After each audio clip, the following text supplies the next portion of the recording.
son décès avait créé une onde de choc aux États-Unis. Le rappeur Coolio, de son vrai nom Artis Leon Ivy Jr., est mort le 28 septembre dernier à 59 ans, après avoir été retrouvé sur le sol de la salle de bain de la maison d'un ami à Los Angeles. Celui qui s'était fait connaître dans le monde entier avec le titre Ghetto Paradise paru en 1995, illustrant la bande-annonce du film Esprit rebelle avec Michelle Pfeiffer, s'était aussi essayé à la comédie.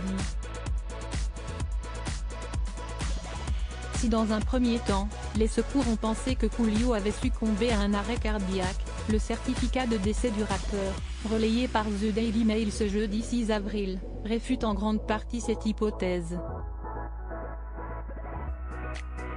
Il est mort d'une overdose de fentanyl, un opioïde synthétique.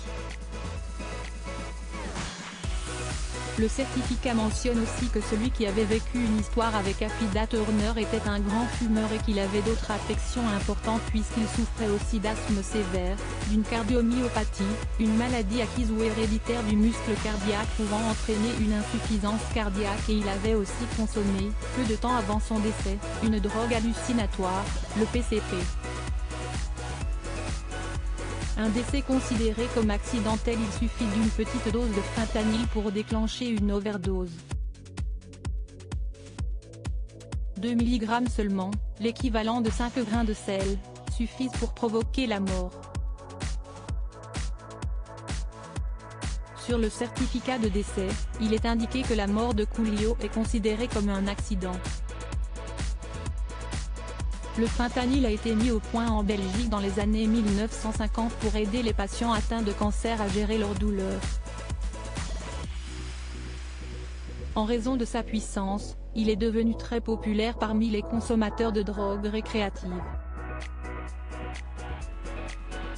Les enfants de Coolio, Brandy, Jackie, Melan, Christopher, Artis 3, Darius et Artisha se souviendront de leur père comme du grand homme qu'il était et veulent que le public sache à quel point il l'aimait, a déclaré le manager de la star, Jarrell Posey, à TMZ. Sa famille a l'intention de lui rendre hommage par le biais de documentaires et de films et de poursuivre son héritage musical. Article écrit en collaboration avec 6 Media Credit Photo, SGP.